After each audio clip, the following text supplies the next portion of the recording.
ॐ ज्ञानतिमिरान्धस्य ज्ञानञ्जनशलाकया चक्षुरुन्मिलितं येन तस्मै श्रीगुरुवे नमः। नमो विष्णुपादाय कृष्णप्रेष्ठाय भूतले श्रीमते भक्तिवेदान्त स्वामिन्निति नामिने। नमस्ते सारस्वते देवे गौरवाणी प्रचारिणे निर्विशेष शून्यवादी पाश्चात्यदेशतारिणे। नमो महावदन्याय कृष्णप्रेमप्रदायते कृष्णाय कृष्णचैतन्य नामने गौरतुसे नमः। जय श्री कृष्ण चैतन्य प्रभु नित्यानंद श्री अद्वैत गदाधर श्रीवासादि गौर भक्तवृंद।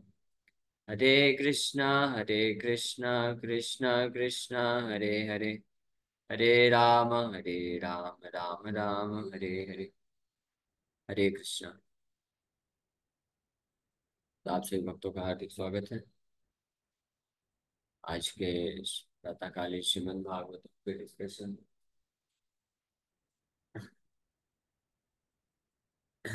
तो आज हम लोग चर्चा कर रहे हैं Shrimad Bhagavatam first canto fifth chapter. Narad मुनि के द्वारा वेद व्यास जी को भागवत के इंस्ट्रक्शन, जिसके श्लोक संख्या 23 पे लास्ट टाइम चर्चा किए थे। नारद मुनि अपना खुद का प्रसंग उदाहरण प्रस्तुत कर रहे हैं कि कैसे शुश्रूषणे प्रवृष्य निर्विवक्षताम,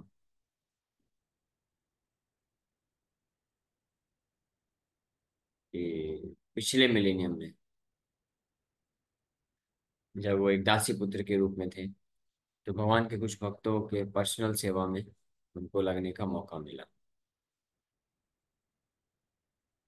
ते मय्यपेताखिल चापले अर्भके तान्ते अधृत क्रीडानके अनुवर्तिनी चक्रु कृपां यद्यपि तुल्यदर्शना शुश्रूषमाणे मुनि अल्पभाषिणी। Although they were impartial by nature, those followers of the Vedanta blessed me with their causeless mercy. As far as I was concerned, I was self-controlled and had no attachment for sports, even though I was a boy. In addition, I was not naughty and I did not speak more than required. तो अब इस श्लोक में, पिछले श्लोक में तो नारद मुनि बताए कि दासी पुत्र रूप में मेरा सौभाग्य रहा कि उन महान वैष्णवों का व्यक्तिगत सेवा करने का मौका मिला। तो उस गांव में तो खैर कई लोग थे, वो भक्त लोग जो आए थे, महान शुद्ध वैष्णव आए थे, तो वो तो संपर्क, कई लोगों के साथ संपर्क हुआ होगा, कई लोगों को प्रचार किए होंगे और कई लोगों ने सेवा भी प्रदान किया ही होगा। तो निश्चित रूप में सबको लाभ तो मिला ही होगा, लेकिन नारद मुनि को ही ऐसा अद्भुत लाभ क्यों प्राप्त हुआ? क्योंकि भगवान के जो महान शुद्ध भक्त होते हैं, जैसे भगवान इम्पार्शियल होते हैं, यानी किसी एक व्यक्ति के प्रति बस पार्शियलिटी नहीं करते हैं, पक्षपात नहीं करते, इम्पार्शियल होता है, सबको समान रूप से तुल्य दर्शन, ये शब्द आया है यहाँ पे कि यद्यपि तुल्य दर्शन, हालांकि वो तुल्य दर्शन है, समदर्शी है, सबके ऊपर बराबर जो है भगवान का कृपा प्रदान करते हैं, सबको बराबर प्रचार करते हैं, सबको बराबर मौका देते हैं, इम्पार्शियल बाय नेचर। लेकिन फिर भी मुझे जो लाभ मिला वो अन्य किसी को ऐसा लाभ नहीं मिल पाया। इसका कारण बता रहे हैं यहाँ पे नारद मुनि। तो इस प्रकार से ये भक्तों की एक विशेषता होती है, भगवान भी इम्पार्शियल हैं। तो भगवान इम्पार्शियली पार्शियल होते हैं, यानी भगवान तो समदृष्टि रखते हैं, कोई भी जीवात्मा उनका, उनके पास आकर के उनका शरण लेकर के लाभ उठा सकता है। लेकिन जो भक्त बनते हैं, जो सेवा करते हैं, जो उनके को समर्पण करते हैं, तो भगवान उनके प्रति फिर पार्शियल भी हो जाते हैं, यानी उनके ऊपर विशेष कृपा भी करते हैं। तो भगवान के जो महान भक्त होते हैं, शुद्ध भक्त होते हैं, उनका भी यही स्वभाव होता है। तो वो भी इम्पार्शियली पार्शियल होता है, इम्पार्शियल होता है, यानी कोई भी व्यक्ति उनका जो है उनका संग प्राप्त करके भगवान की भक्ति को प्राप्त कर सकता है। लेकिन ज्यादातर लोग जो है वास्तविक रूप में संग नहीं प्राप्त करना चाहते हैं, वास्तविक कृपा को प्राप्त करने का इच्छा नहीं रखते हैं। ज्यादातर लोग इस समाज में या तो भौतिक धारणा से आते हैं, भौतिक लाभ उठाना चाहते हैं, या कुछ लोग होते हैं जो अपनी ही बात को कहने में मनवाने में लग जाते हैं। वो एक्सेप्ट नहीं कर पाते हैं, स्वीकार नहीं करते हैं भगवान के कोई भक्त अगर उनको कुछ मार्गदर्शन देते हैं, इस कारण से वो भी फिर वंचित रह जाते हैं। कई लोग तो आते हैं संपर्क में, जैसे प्रभुपाद जी के संपर्क में कई लोग आए, लेकिन हर कोई पूर्ण लाभ नहीं उठा पाया, क्योंकि ज्यादातर लोग भौतिक लाभ के लिए आए, या अन्य कुछ लोग आए तो उन लोगों ने उनके द्वारा जो कृष्ण कथा है, कृष्ण भक्ति का मार्गदर्शन है, वो स्वीकार ना करके अपने ही कुछ जो आइडियोलॉजीज थी, फिलॉसफी थी, दर्शन थे, उसको प्रस्तुत करने में लगे रहे और तर्क वितर्क करते रहे, तो उनको भी कोई लाभ नहीं मिल पाया। लेकिन जो लोग नारद मुनि के भांति यहाँ पे दासी पुत्र हैं, तो श्रद्धा पूर्वक गुण बताए गए हैं, यहाँ पे हम लोग एक एक गुणों का चर्चा करेंगे, स्वीकार किए उनके मार्गदर्शन को। शुश्रूषमाणे, ये शब्द इसलिए बहुत महत्वपूर्ण है। ये दूसरे अध्याय में भी ये शब्द आता है। तत्श्रद्धान मुनिया शुश्रूष शुश्रूषमाणे, मतलब अनटू द फेथफुल, यानी आज्ञाकारी बन करके शासन को स्वीकार करते हैं, उसको शिष्य बोलते हैं वास्तव में। यानी जो शिष्य बनता है, शिष्यत्व को ग्रहण करता है, वो लाभ उठा पाता है ऐसे किसी शुद्ध वैष्णव के संपर्क में आने का, संघ को प्राप्त करने का। शिष्य बनने का मतलब उनके शासन को स्वीकार करना। शासन को स्वीकार करना मतलब वो जिस प्रकार से गाइडेंस कर रहे हैं, मार्गदर्शन दे रहे हैं, उसको स्वीकार करना और उसको अप्लाई करने का प्रयास करना चाहिए अपने जीवन में। तो उसको बोलते हैं कि ऐसे व्यक्ति के प्रति फिर वो कॉजलेस मर्सी, कृपा को प्राप्त करते हैं।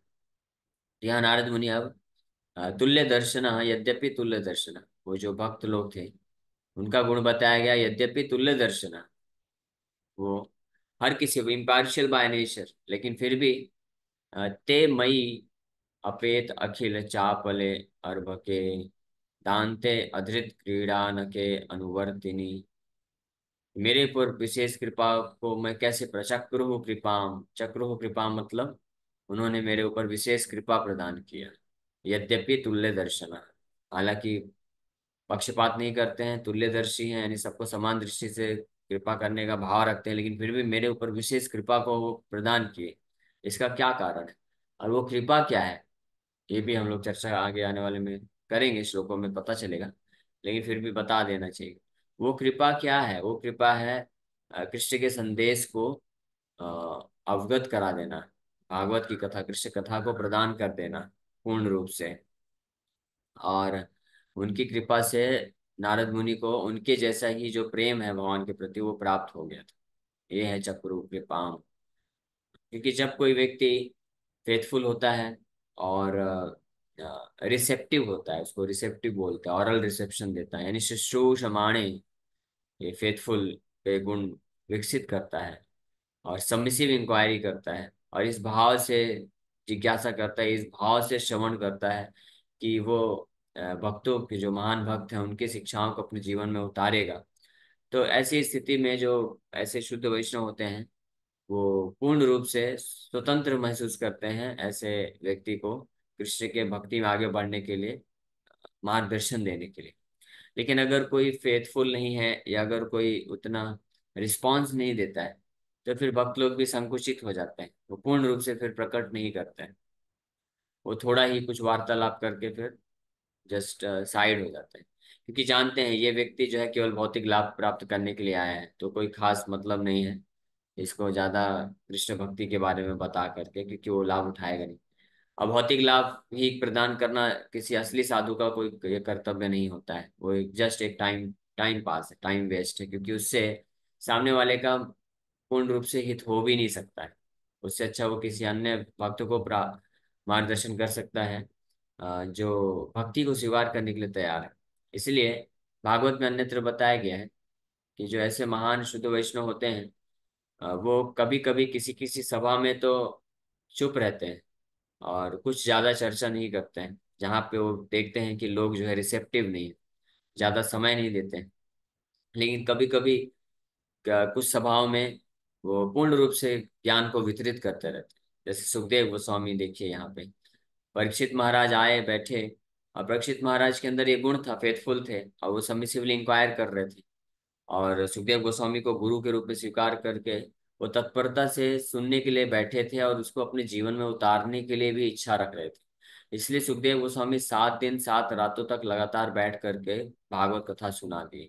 लेकिन वही सुखदेव गोस्वामी जब इन जनरल पब्लिक में मिलते थे या गांव में जाते थे, तो 5 से 7 मिनट से ज्यादा किसी के पास समय व्यतीत नहीं करते थे, क्योंकि ज्यादातर लोग जो होते थे वो आते थे, आशीर्वाद दीजिए, हमारा ये सब संसार, भौतिक संसार चलता रहे, तो उसमें अब ज्यादा क्या मदद कर सकते हैं, वो भागवत कथा सुनने के लिए तैयार नहीं है। तो ऐसी जगह पे वो टाइम वेस्ट नहीं करते थे या ज्यादा कुछ बोलते नहीं थे। इसलिए भागवत के 10वें स्कंद में ये एक जो शरद ऋतु का वर्णन है, तो उसमें एक प्रसंग में आता भी है कि ऐसे साधु लोग कभी कभी स्वतंत्र होते हैं।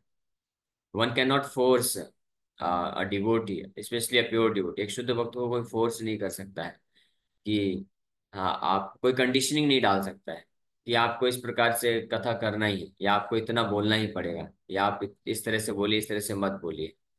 किसी भी तरीके से फोर्स नहीं कर सकता है। चाहे डोनेशन दे करके खूब पैसा दिया है बहुत बड़ा, मान लीजिए किसी व्यक्ति ने बहुत बड़ा भागवत कथा ऑर्गेनाइज कराया है और उसमें लाखों रुपए खर्च किया है, और किसी वैष्णव को इनवाइट करता है कि आप बोलिए, तो वो वैष्णव को फोर्स नहीं कर सकता है कि आपको 5 घंटे तक कथा करना ही है, और इस प्रकार से करना है।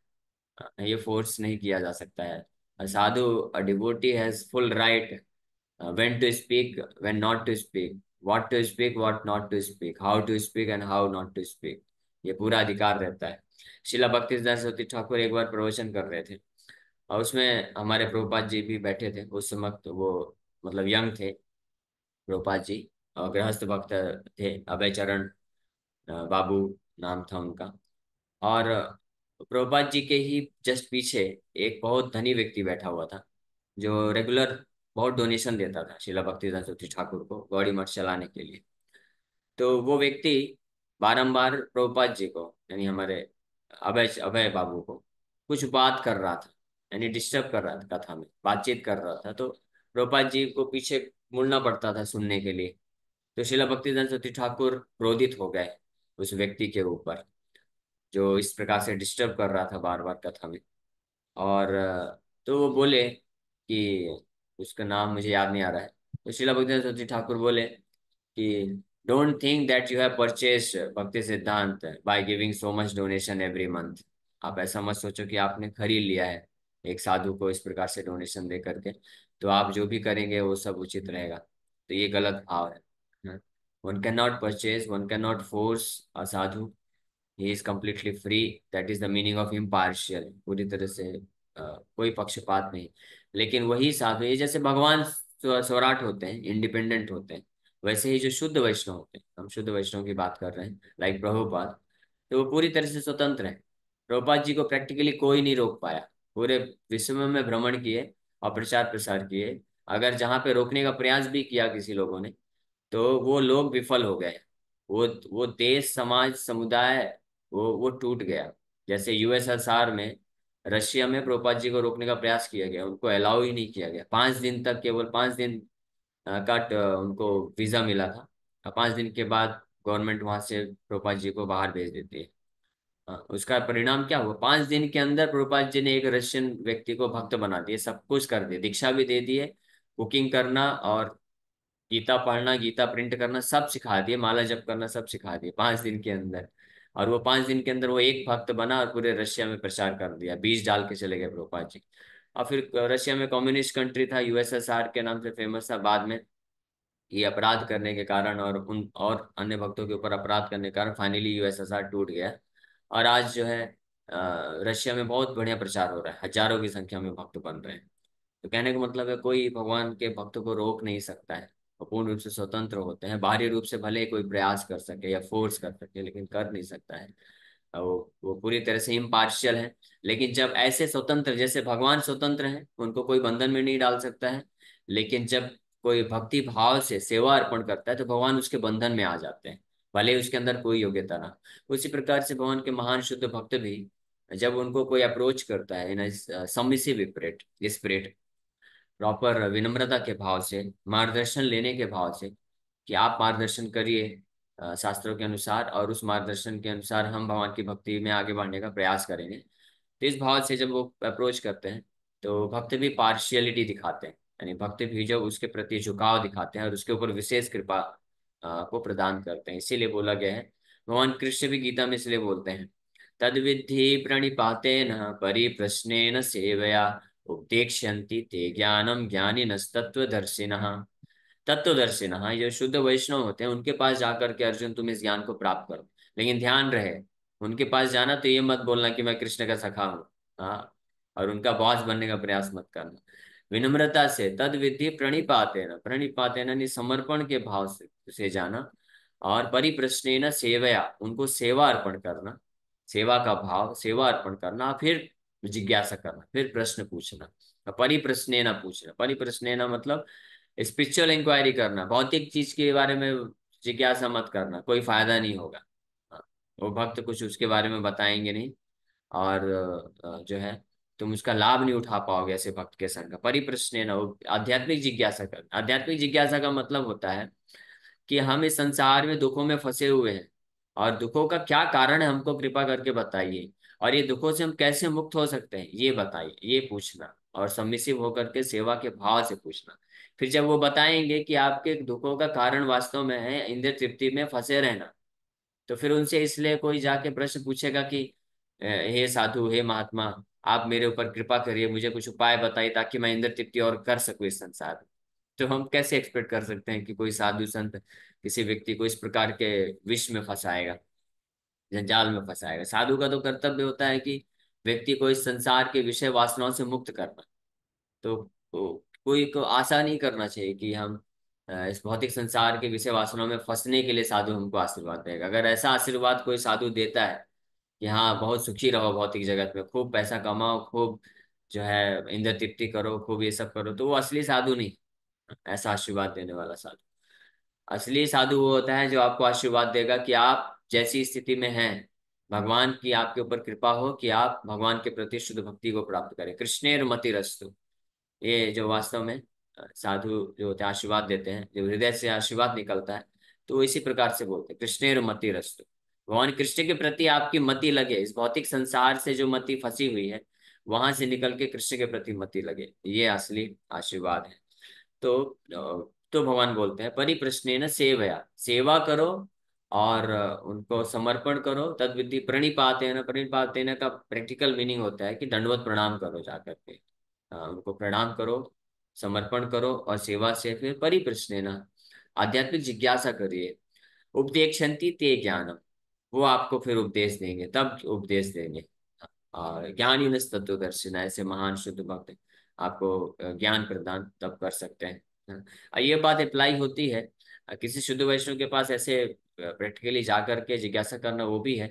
या ऐसे शुद्ध भक्त जैसे शिला प्रभुपाद जी हैं, तो उनके ग्रंथों को भी जब हम पढ़ते हैं तो उसमें भी ये चीज अप्लाई होती है। उसमें भी वो उपदेक्षन्ति ते ज्ञानम, उसमें भी उपदेश दे रहे हैं प्रभुपाद जी। लेकिन उन उपदेशों को केवल वही व्यक्ति ग्रहण कर पाएगा, समझ पाएगा, या एक्सेप्ट कर पाएगा, या लाभ उठा पाएगा, जो इस भाव से अप्रोच करेगा। हाँ, वहां पे भी ये बात अप्लाई होती है। ऐसा नहीं है कि जस्ट प्रैक्टिकली मिलने में, ऐसे ग्रंथों को पढ़ने में भी अप्लाई होती है। क्योंकि कई लोग पढ़ते भी हैं, प्रभुपाद जी के ग्रंथ भी पढ़ते हैं, कई लोग भागवत भी पढ़ते हैं, लेकिन पूर्ण लाभ क्यों नहीं उठा पाते? क्योंकि कुछ ये चीज की कमी हो जाती है। तो इस श्लोक में उसी चीज का वर्णन किया जा रहा है। नारद मुनि बता रहे हैं कि उनकी भी कुछ योग्यताएं थी जिसके कारण वो ऐसे जो भक्त लोग आए थे, विजिट किए थे उनके गांव में, तो उसका पूर्ण लाभ उठा पाए। क्योंकि अन्य कई लोग भी सेवा में लगे होंगे, और भी बच्चे थे, वो लोग भी कुछ कुछ सेवा किए होंगे, लेकिन नारद मुनि को ही विशेष लाभ क्यों प्राप्त हुआ? नारद मुनि ही क्यों जो है सफल हुए उनकी वास्तविक कृपा को प्राप्त करने में? इसका वर्णन इस श्लोक में किया गया है। सो ते मयि अपेत अखिल चापले, although they were impartial by nature, those followers of Vedanta blessed me with their causeless mercy. As far as I was concerned, I was self-controlled. दान्ते, दान्ते मतलब सेल्फ कंट्रोल।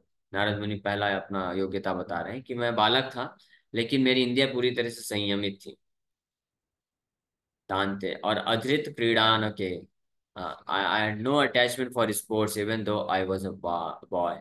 मेरे को ये खेल कूद में, मस्ती करने में, ये कोई इंटरेस्ट नहीं था, रुचि नहीं थी। या वो तो बालक हैं, तो बालक के लिए खेल कूद ये सब जो है मनोरंजन के साधन हो गए। या हम लोगों के लिए जो बड़े हैं, अलग अलग उम्र में लोगों के मनोरंजन के साधन अलग अलग होते हैं, तो उसके प्रति रुचि नहीं थी, यानी उसको त्याग करने के लिए तैयार हो गए। ऐसा नहीं कि वहां पे साधु महात्मा लोग हैं कि किसी तरह से माँ ने बोला कि जाओ थोड़ा सेवा कर दो, सेवा करके फिर भाग गए, जाके खेलने कूदने में लग गया, 2 2 4 4 घंटे खेल रहा है, और वहां पे साधु लोग बस अकेले बैठे हुए हैं। तो लोग, ऐसा नहीं था। या आज के समय में बोले कि साधु संत आए हैं और लोग अपने अपने ही कार्य में बिजी हैं, या साधु संत भगवान प्रभुपाद जी की बुक्स हैं, प्रभुपाद जी के लेक्चर्स हैं, वो सबको छोड़ करके अन्य कार्य में लगे हुए हैं, उसको नेग्लेक्ट कर रहे हैं। तो जो मनोरंजन के साधन है, वास्तव में व्यक्ति को अपनी इंद्रियों को संयमित करके इसको छोड़ना पड़ेगा, या कन्या संयमित करना पड़ेगा, अदरवाइज वो पूर्ण लाभ नहीं उठा सकता, क्योंकि ध्यान तो उधर भी चला जाएगा, फिर कैसे सुन पाएगा। नारद मुनि बालक के रूप में है, तो अगर इनका ध्यान स्पोर्ट्स में होता तो थोड़ी ना वहां पे बैठ करके वो उनकी कथा को सुन पाते, सीरियसली ले पाते, और इस प्रकार से पूर्ण लाभ प्राप्त करने से वंचित रह जाते हैं। ठीक है, कुछ सेवा जो कि करते थे तो उसका स्वीकृति मिल जाता, लेकिन पूर्ण लाभ उनको क्यों मिला? क्योंकि उनको कोई अटैचमेंट नहीं था, आसक्ति नहीं था, ये खेल कूद के साधन से, मनोरंजन करने से, अपनी इंद्रियों में संयम था, तो इसके कारण वो सीधे साधे भोले वाले स्वभाव के थे। भक्त लोग बोलते थे ठीक है बैठो इधर पे कीर्तन करो, अभी सुनो, तो घंटों घंटों बैठे रहते थे, चुपचाप सुनते रहते थे, बहुत ज्यादा ऐसा। और एक चीज बता रहे हैं, अल्पभाषिणी। अल्पभाषिणी मतलब ऐसा नहीं कि बहुत बहुत बड़बड़ करते रहते, बकवास करना, ऐसा कुछ नहीं। One who does not speak more than required. तो नारद मुनि छोटे बालक के रूप में भोले भाले भोले भाले बालक थे, वो ज्यादा कुछ बोलते नहीं थे, चुपचाप सुनते रहते थे, जो वो भक्त लोग कथा कर रहे हैं, बोल रहे हैं। तो उनको पहली बात तो उनको आसक्ति नहीं थी खेल कूद करने से। दानते मतलब इंद्रियां संयमित थी।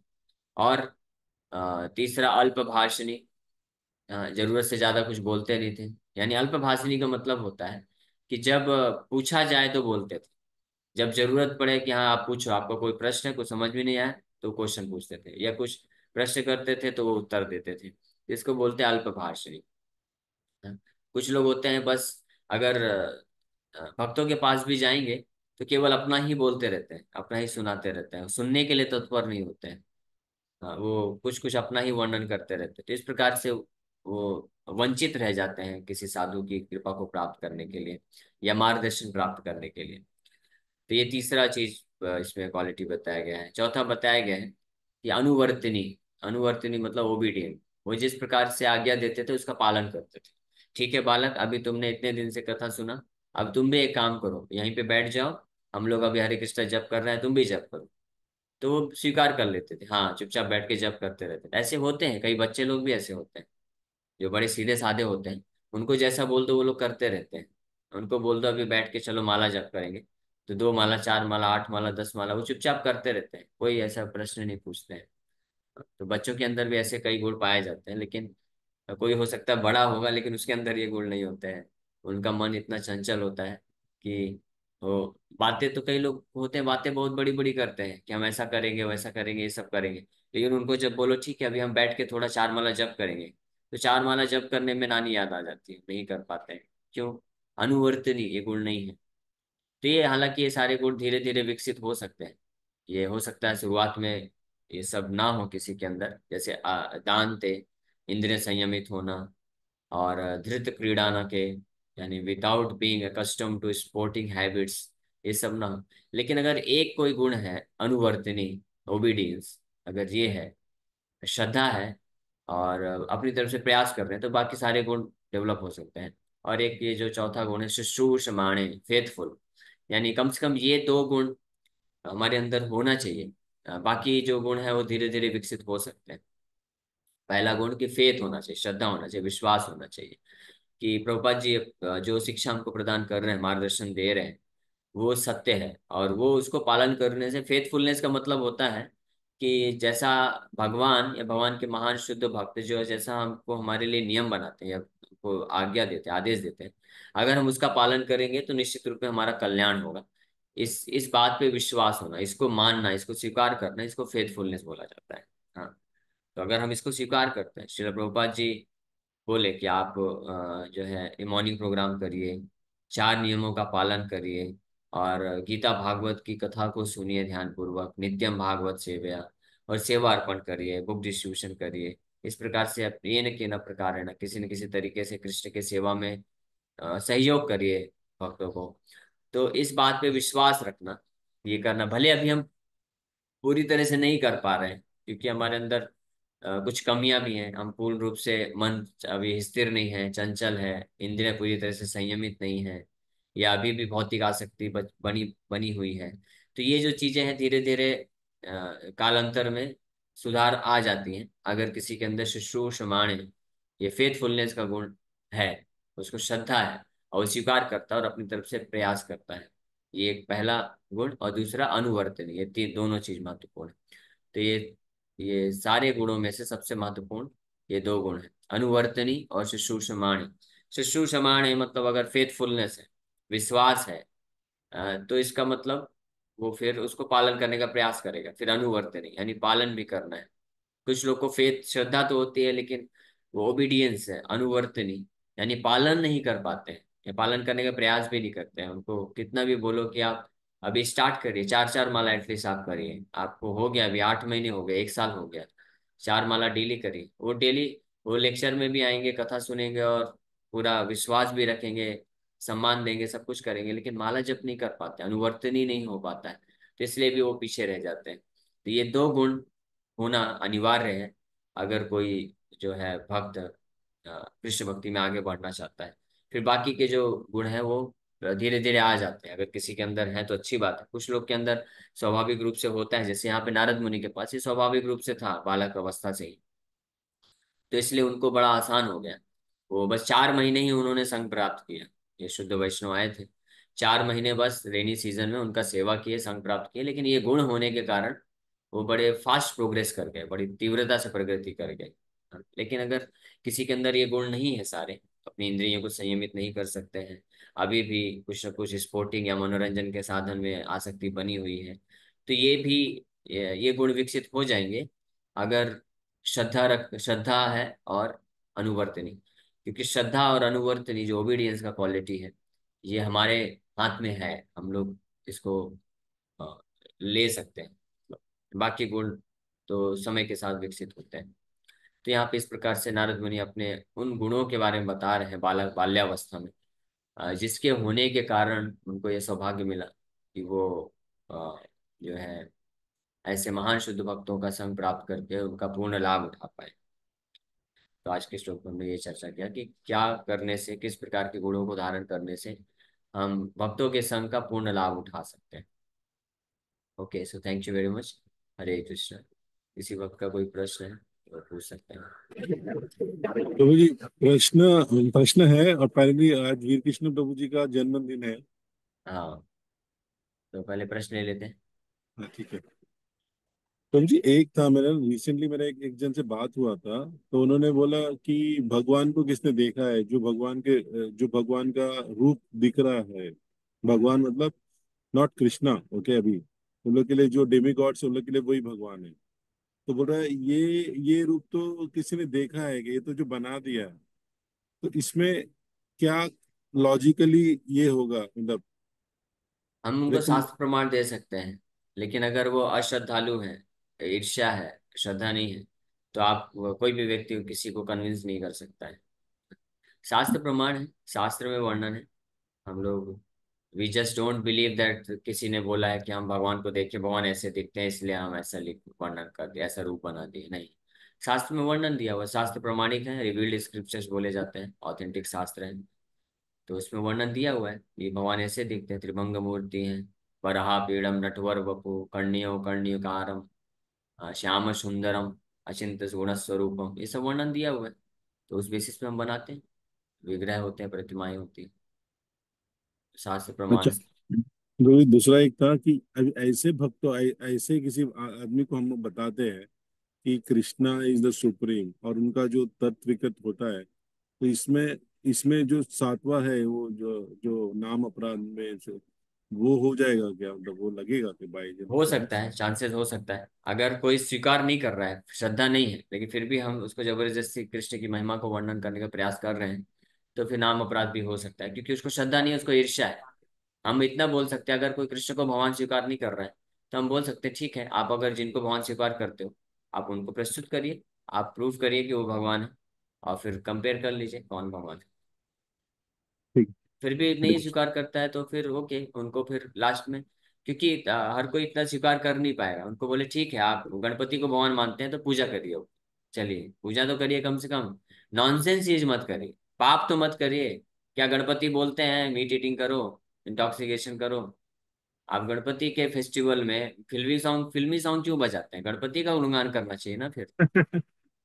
कम से कम नॉनसेंस मत करिए, आप देवताओं का पूजा करिए, लेकिन अच्छे से करिए, श्रद्धा पूर्वक करिए, और उनको प्रार्थना करिए कि आप मेरे लिए जो सबसे लाभदायक है वो वस्तु प्रदान करिए। उनको मत बोलिए कि उनके पास जाकर के कि मुझे सुंदर पत्नी दे दो, बहुत धन दे दो, मेरा नाम नेम फेम दे दो, फिर ये तो बिजनेस हो गया ना। आप अगर उनको भगवान मानते हैं तो आप भगवान का तो सेवा करना चाहिए प्रेम पूर्वक। आप बिजनेस करने क्यों जाते हैं? तो बिजनेस मत करो, नॉनसेंस एक्टिविटी मत करो, प्रेम से सेवा करो, और उनका गुणगान करो, उनसे प्रार्थना करो सात्विक तरीके से। तो ये हमको इनकरेज करना चाहिए। अगर वो ये करेंगे तो फिर वो धीरे धीरे उनकी कृपा से, जिन भी देवता का पूजा कर रहे हैं उनकी कृपा से, फिर भगवान कृष्ण के प्रति श्रद्धा उत्पन्न हो सकती है कालांतर में। ओके। हरे कृष्ण। यस। अणिमा सिद्धि माता जी। हरे कृष्णा प्रभु जी, दंडवत प्रणाम। हरे कृष्ण। प्रभु जी एक क्वेश्चन था मेरा, जैसे आपने वो कहा कि सब कुछ करता है और जब नहीं करता। प्रभु जी एक क्वेश्चन मैं अपने बेटे के लिए पूछ रही हूँ। मेरा बेटा है प्रभु जी, 23 साल का। सब कुछ करता है प्रभु जी, सेवा बहुत अच्छी करता है। वहां पे दिल्ली पे है, राधा पार्थ आरती से जुड़ा हुआ है, वहां पे करता है, और आईआईटी बेस में भी सेवा करता है। सब कुछ बहुत अच्छा, प्रचार भी करता है, भौतिक हिसाब से भी उसकी क्वालिटीज बहुत अच्छी हैं। कभी कभी उसका जब प्रभु जी 32-32 माला हो जाएगा, और कभी कभी एकदम जीरो पे पहुंच जाता है, जैसे सेवाएं ज्यादा बढ़ गई या कुछ हो गया, तो ठीक है, तो समझ फिर गया समझ ऐसे गया। उसका वो हो हाँ, जाता तो है। ऐसे भी कई भक्त लोग होते हैं। और ये जो भक्त होते हैं अच्छे भक्त होते हैं, ये बहुत सेवा करते हैं, जो भी बोलेंगे सब कर देते हैं। लेकिन इसका कारण ये है कि उनको टेस्ट नहीं है अभी नाम जप करने में। तो उनको किसी ऐसे वैष्णव के साथ रखना चाहिए जो डेली जप करते हैं, जिनको टेस्ट है। तो वैष्णव के संग से फिर ये संभव हो सकता है। या तो उनको आप बोलिए बेस में रहना चालू करें, या बेस में नहीं रह सकते इमीडिएटली, तो ऐसे भक्तों के साथ संग में रहना चाहिए जो रेगुलर जप करते हैं।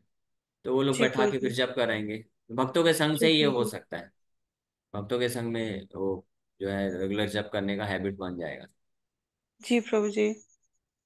हरे कृष्ण, ठीक है। दंडवत प्रणाम प्रभु जी। हरे कृष्ण। यस मुकेश बोलिए। हरे कृष्ण प्रभु। प्रभु जी, आपने आज जो मतलब नारद जी के जो गुण बताए, उसमें श्रद्धा, हमको फेथ तो हर वक्त रहता ही है कि मतलब भगवान के ऊपर श्रद्धा। लेकिन ये युग ऐसा है कि मतलब बार बार हम ऐसे संपर्क में आते हैं कि जो हमने मतलब अर्जित किया हुआ है वो वापस डाउन चला जाता है, तो वापस डाउन से फिर वापस शुरुआत करनी पड़ती है, तो बार बार ऐसा होता रहता है। तो इसका क्या मतलब उपाय है कि भाई हम एक ही फ्लो में चल पाए? अगर श्रद्धा और दूसरा अनुवर्तनी, ओबीडियंस, ये दो गुण अगर हम रखेंगे, ये दो गुण हमारे हाथ में है, कुछ हद तक कंट्रोल में है, क्योंकि ये चॉइस है कि आपके पास चॉइस है कि आप विश्वास करना चाहते हैं नहीं करना चाहते हैं। और दूसरा अनुवर्तनी मतलब कि हम, अनुवर्तनी मतलब ओबीडियंस, पालन करने का प्रयास करना, मार्गदर्शन को। और जो जो भक्त होते हैं, स्पेशली जो मैच्योर भक्त होते हैं, तो आप जब डिस्कस करेंगे, आप बताएंगे कि मैं इतना इतना कर सकता हूँ, तो उस हिसाब से आपको गाइड करेंगे कि ठीक है आप अभी इतना करिए, आप ऐसे करिए, वैसे ऐसे करिए। तो धीरे धीरे फिर प्रगति की जा सकती है। जैसे इसको स्कूल में कोई विद्यार्थी होते हैं, तो विद्यार्थी भले ही बहुत अच्छे से पढ़ने में बहुत वो ना हो, लेकिन अगर उसको मैं टीचर के बोलूँ ना, प्रति श्रद्धा है, इसको तो फिर आठवां उसको सातवां टीचर जो है महीने चल गाइडेंस देते सकती हैं, है। बताते हैं कि आप इस प्रकार से, ठीक है आप इतना इतना करिए। तो उसको अगर स्वीकार करते हैं तो धीरे धीरे वो प्रगति कर पाते हैं। इसी प्रकार से हम भी धीरे धीरे प्रगति कर सकते हैं, जिस तरह से अगर जुड़े रहेंगे, बट रेगुलर जुड़े रहना। इसलिए नित्यम भागवत सेवया, ये सबसे महत्वपूर्ण एलिमेंट है।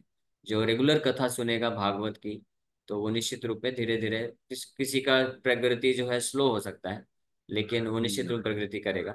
और भगवान से प्रेरणा प्राप्त करके, भक्तों से प्रेरणा प्राप्त करके वो जल फास्ट में प्रोग्रेस करते हैं कई लोग, हो सकता है। ठीक। और प्रभु जी ये भी मतलब ये युग में हमने मतलब ये कली का युग है, और ऐसे देखा है जैसे राकेश प्रभु ने बताया कि सेवा के हर कार्य में ऐसा ही लगता है कि जैसे इन लोगों ने मतलब ये युग ने मतलब धर्म को शट डाउन ही कर दिया, मतलब पूरा उनको समझाना पड़ता है, पूरा मतलब उसको यस। इंट्रोडक्शन देना पड़ता है।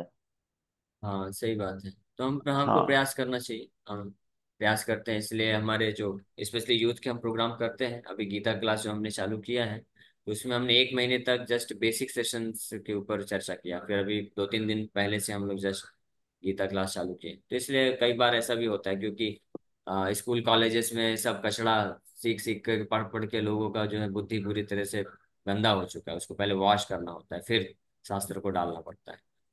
तो ठीक है, प्रयास करते हैं इस पर। ओके, थैंक यू हरे ठीक है वेरी कृष्ण प्रभु, मच। हरे प्रभु। कृष्ण। हरे सो कृष्ण। हरे कृष्ण आज प्रभु। हरे हरे कृष्ण कृष्णा। प्रभु। बाकी क्वेश्चन बाद में लेते हैं, अभी समय हो गया है। सो हरे आज कृष्ण, दंडवत प्रणाम। हिज ग्रेस, दंडोत हरे प्रणाम मत कृष्णा बोलिए प्रभु अभी। जी, दंडवत प्रणाम। अरे एक मिनट, अभी कृष्णा अनाउंस